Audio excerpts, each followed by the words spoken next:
We're shifting from talking about Old and New Testaments, really sampling them, as you know, just getting the beginning of ideas, to talking about the early church. This, in a way, is kind of a set of guided readings. I want to give you a sense of the diversity of early church positions on creation by letting you sort of get a little taste of some of the things they say. They have to be brief. And because some of them are readings, some of them are fairly fine on screen, I'll attempt to do justice by reading most of them to you to give you a sense of where the early church reached ultimately on creation. So I'll just try the clicker again and see if we can... Woo! Look at that. It works so well that I got to... Okay. The starting point for creation in the early church, I think, really is... I've got the longer text is the one that Chris gave us last night, Colossians 1:15 to 17. I chose to put up 1 Corinthians 8:6 as kind of the shorter version of the same concept. For us there is one God, the Father, from whom are all things and for whom we live, and one Lord, Jesus Christ, through whom are all things and through whom we live. It's really hard to convey the sophistication of the Hellenistic Greek world and its conception of creation at the time when our New Testament events happen, when Christ is present and dealing with his disciples. The philosophical sophistication that was out there was really amazing. One of my most expensive book purchase was Lamp's Greek Patristic Greek Lexicon for $380. I'll never buy another book that expensive, I don't think. And you open it up to the entry on the Logos, right, as we read that word in John, and you have 7 pages of double column text, probably 1,000 words a column, on what Logos means in the world of that time, right? So we are not, inducted into that world of sophistication. So even the use of that word in John taps into some of that. But this is a very sophisticated statement that puts Christ at the centre of the way the universe can even exist, right? This is Christ as the Logos. So Blower's comments, acclamations of the Creator, the Father of all, or of Christ as mediator and redeemer of creation, permeate the works of the late 1st and 2nd century apostolic fathers. So this is kind of the starting point for patristic theology, really this concept coming out of Colossians and Corinthians. But the unfolding centuries of the early church's life forced a kind of a change in how it dealt with creation, and it had to do some more serious thinking, as it did in other areas of doctrine, and come out to a kind of a stable position that would last. And so this is the way that Blowers explains that on the right-hand side, explains that trend. The ever-deepening encounter with the rival religious and philosophical worldviews of Greco-Roman antiquity, however, raised the stakes of Christian doctrinal self-definition respecting the origins and destiny of the cosmos. You might recognise there David Ferguson's same way of speaking. So there's more than one word you'd probably want to look up in the dictionary there. But really, it's an apologetic idea. Once the church discovered, hey, we're going to be here for a while and we're really going to have to make sense in terms that the people around us understand, we have to engage philosophically with existing positions and say more clearly what it is we're saying in terms of creation. So hence the idea of a sharpening definition because of outside and inside pressures.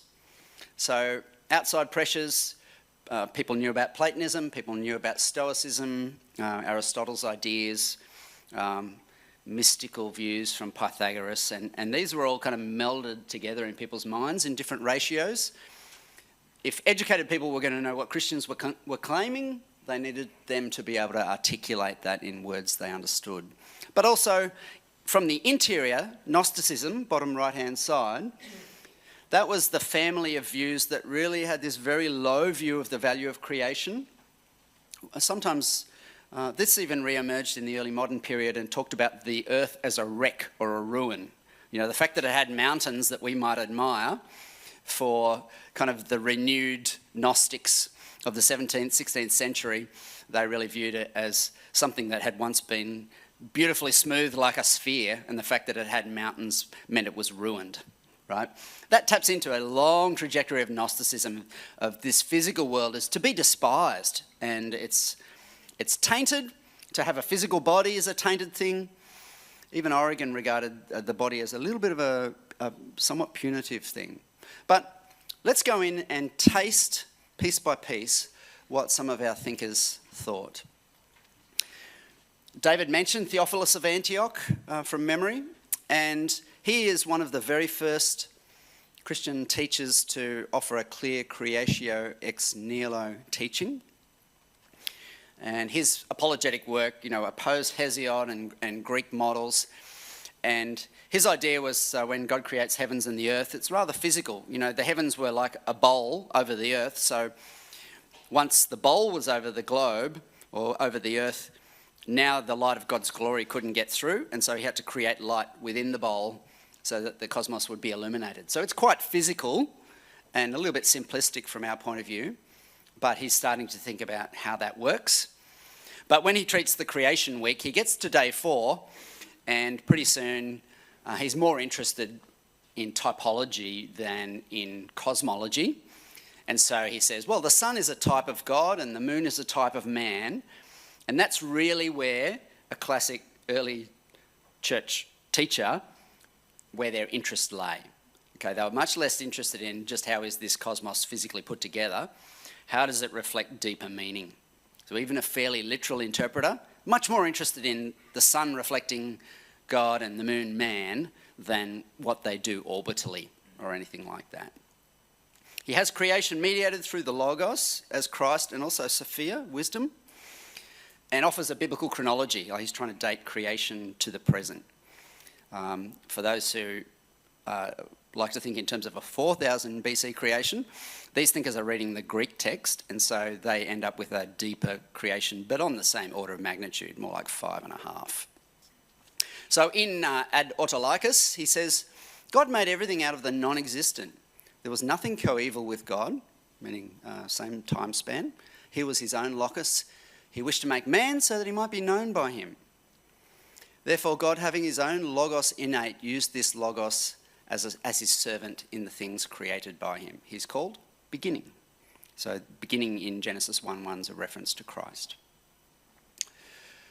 Okay, David also mentioned Irenaeus, and he really comes up with a very important work in the context of fighting Gnosticism around about 200 AD.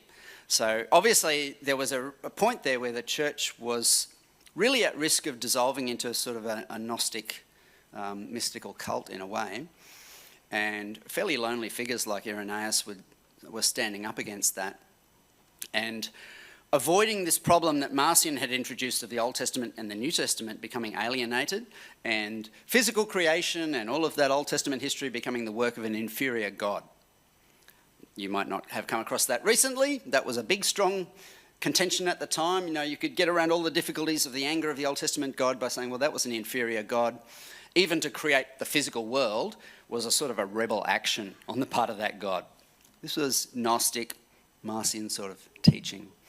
So Irenaeus would not let the two testaments drift apart, and he would not let Christianity disown its Hebrew roots, and really worked hard to show there's a system of correspondences between the two. Creation corresponds to redemption. Adam and Christ correspond. The image of God lost is recreated. And even in his scheme, the 6 days of creation are recapitulated in 6,000 years of history with a culminating 7th thousand.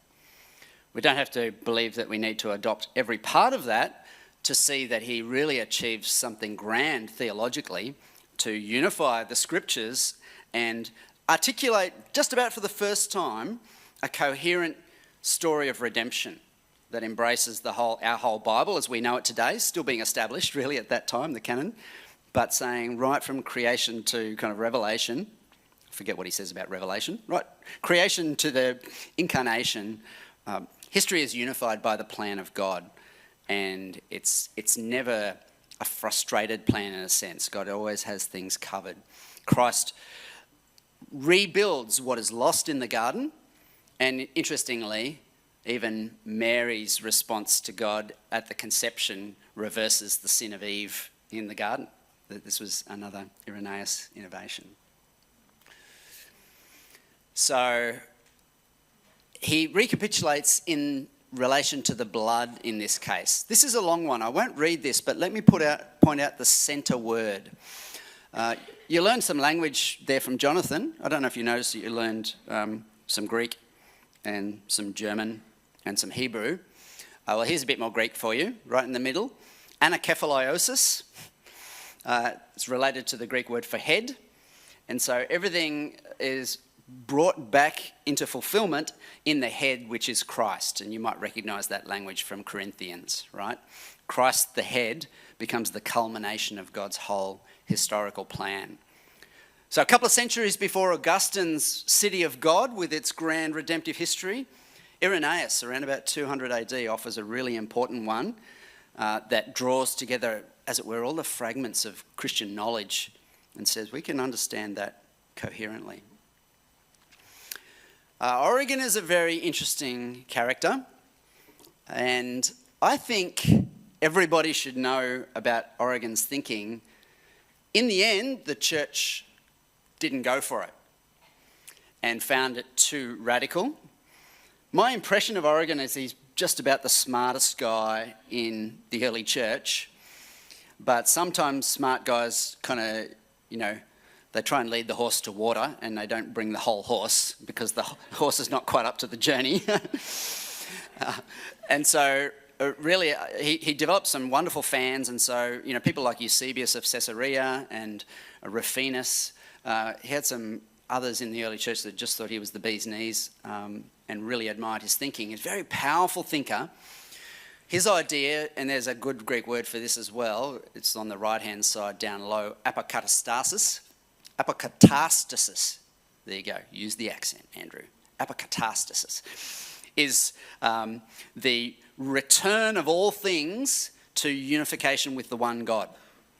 So if you've ever seen a picture of a solar flare, where the sun has spat out a great lobe of solar material and then under gravitation it's eventually sort of coming back into the sun. This is not a bad metaphor for the way Origen understands all the rest of reality has, as it were, emerged from the one ultimate reality, the being of God, and it's kind of in a kind of exile, and it's destined ultimately to return to oneness with that reality. And the scheme really only works if everything goes back, right? And so this is part of the controversy of Origen's view that nothing actually ends up exiled forever. But all things return to God. It involved some edgy ideas, like that souls had pre-existed, and it was had a bit of a subordinated role for Christ, although actually I think in his time that wasn't unusual. I think that wasn't yet viewed as unorthodox. But in a way, the resurrection of Christ kind of anticipates the resurrection of all humans. And that resurrection is sort of part of that journey back into wholeness and journey back into the being of God. It's a wonderfully tight scheme, but it has some difficult implications when followed all the way through. It might be interesting. I don't know if Paul intends to comment later on Origen's scheme of exit and return, and would know it better than me. It would be interesting to see if you would like to comment on that. Here's a little bit of a sample from his best articulated hermeneutical work. This is just to show how he felt about the creation accounts, and there's still something to take from this. To what person of intelligence, I ask, will the account seem logically consistent that says there was a first day and a second and a third without a sun, without a moon, without stars, and even in the case of the first day, without a heaven? And who will be found simple enough to believe that, like some farmer, God planted trees in the Garden of Eden in the east, and that he planted the tree of life in it? That is, a visible tree that could be touched, that someone could eat of this tree with corporeal teeth and gain life, and further could eat of another tree and receive the knowledge of good and evil. Moreover, we find that God is said to stroll in the garden in the afternoon and Adam to hide under a tree. Surely, I think no one doubts that these statements are made by Scripture in the form of a figure by which they point towards certain mysteries. This was probably the firmest statement of this principle that I've seen in the early church, but actually a lot of other early church figures had a bit of this wariness in their mind of being too inclined to take literally what were anthropomorphisms in Scripture, not just in the early part, but kind of in various places. In rereading John Chrysostom, Golden Mouth, for a later slide, in his sermon on Genesis, I can actually see that he subtly says the same thing, even though he's church father of unquestioned orthodoxy, really, today. So there's this recognition, some things can't be meant literally, and Origen went further and said, some things, if they are literal, are real stumbling blocks, actually, for our perception of God. Take that as you will. Can I just ask how long I've got? I just want to make sure I don't go over time. Yeah. Methodius is a guy I don't see in many of these creation treatments. He was one who actually warned the church, hey, Origen's gone too far. He had some reservations about Origen. But based on a genre of literature that Plato had developed, the Symposium, he wrote his own Symposium, and he brought together 12 virgins to have a conversation over a feast in this book, the Symposium, and they can each express a view. The penultimate virgin, the penultimate woman in this set of talks, sets up a correspondence between the days of creation, the Feast of Tabernacles in the 7th month in Leviticus, and the millennium at the end of 7,000 years of history. And the interesting thing that he does with this was not all that unusual, right? The early church and really the ancient world thought in terms of reality as a bit of a hall of mirrors. One thing reflects off another thing, reflects off another thing. Now, if you're not finding any of this a little bit foreign by now, you haven't been listening well enough. It is pretty foreign. If Rebecca's going to say in the next video that, visiting the Reformation's a bit foreign, this stuff is pretty strange at some levels. Very familiar with opening up texts from these early church times and going, what are they talking about? Well, these correspondences, in Methodius here, exist between the scheme of creation as a little compact scheme of time, the scheme of the sacred year that climaxes in the 7th month, and then the scheme of history. Methodius added in the detail in Tussian's speech that this means that creation in the course of history is still happening. So he actually had an unusual continuing creation teaching that he bases on this scheme. He describes the way creative things are still happening. So this is the way that speech reads. For God made heaven and earth and completed the universe in 6 days, and on the 7th day he rested from the works which he'd done, blessed the 7th day and sanctified it. Thus, under a figure, we are bidden to celebrate a feast in honour of the Lord in the 7th month, when all the fruits of the earth have been gathered in. That is, when this world shall have come to an end in the time of the 7th millennium. See, he even speaks about one actually meaning the other. When God will really have finished the world and will rejoice in us. For even now, he's still creating by his omnipotent will and inscrutable power. The earth still yields its fruit. The waters still gather together. The number of men, people, is still growing through creation, and the sun still rises. 4-footed creatures and beasts are still being brought forth by the earth. But when the days shall be accomplished and God shall cease to work in this creation of his, in that 7th month, that great day of resurrection, then will our Feast of Tabernacles be celebrated to the Lord. So here's a leading church teacher with a very clear concept of creation still unfolding according to that typology of days and ages, which is, a little bit different from what you might hear about with a day-age scheme today. Okay, time warning for me before I completely lose, beauty.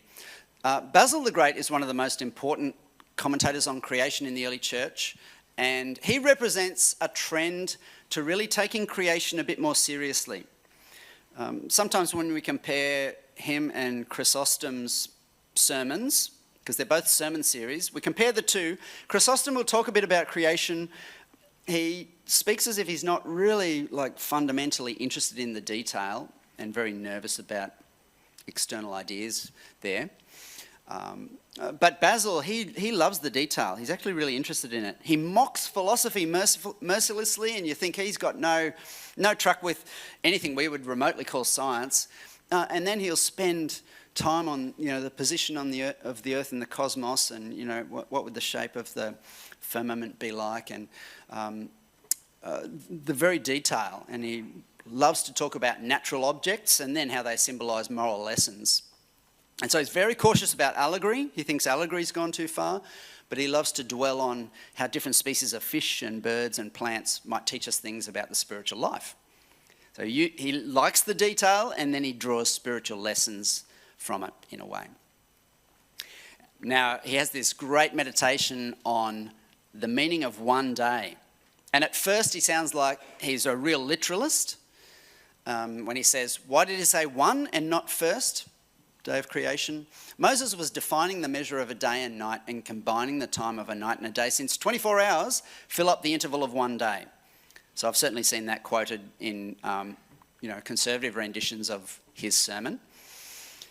But then he goes on and gives a much longer explanation, which I've sampled there, and you can ask me for the PowerPoint, that talks about day one of creation as like the portal from the Matrix. And I couldn't find a picture, and I probably wouldn't legally be allowed to use it, so that's the nearest one. The day one of creation, it's not in a series, it's not the first, it's just one, because it's partly time and it's partly eternity. Like it's a two-sided interface between timelessness and time.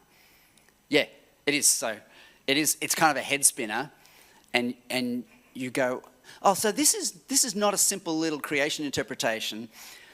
All of the early church figures are thinking about, if God is eternal and there's nothing else, how does time kind of drop out of that eternity, and what's the relationship of God to time?